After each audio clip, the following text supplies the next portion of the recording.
said before, and I've said it before and again, but Hilton Village is truly a crown jewel in our community. Think back. Think of all of the factory towns in America in the 19th and early 20th century. The little clapboard boxes for houses that went row after row after row, one indistinguishable from the other. No landscaping, no sidewalks, no amenities, no nothing. It was a place for working people to sleep, and there was company stores, and there were cafeterias, and there was no life. It was just a place where workers were permitted to sleep so they could come to work every day.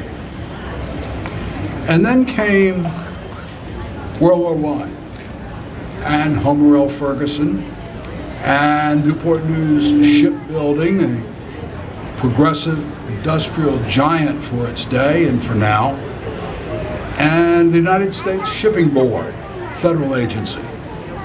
And between them, Hilton was born.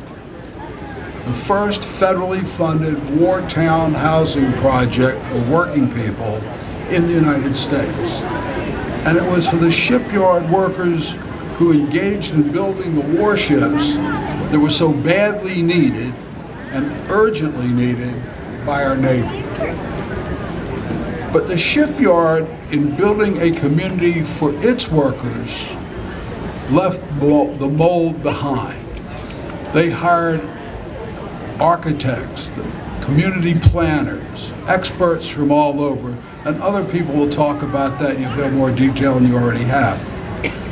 But unlike other workforce housing, this Hilton community was built to be a community, a neighborhood where families could live and work, succeed, and have a sense of belonging. Churches, library, school, firehouse, commercial spaces, parks, and a waterfront community with wonderful architecture, landscaping, and a setting where people could gather together, get to know each other, and thrive as a community and a neighborhood. And as I said, others will tell the whole story.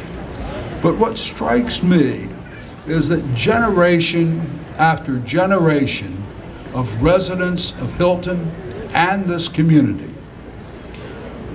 understood what they had, and they maintained it, and they cherished it, and they valued it, and they preserved it.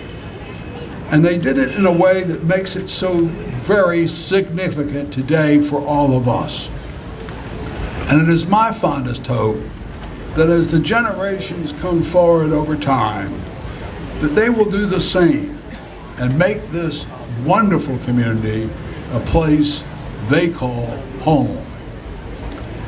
And finally, I'd like to mention that 100 years ago, Irving Berlin gave us that wonderful song, God Bless America.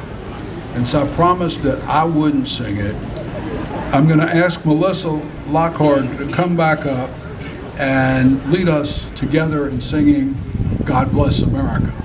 And let's do it with the same energy and commitment that we feel in our love for this country, because it's a song that, like this community, brings us together as Americans. Thank you.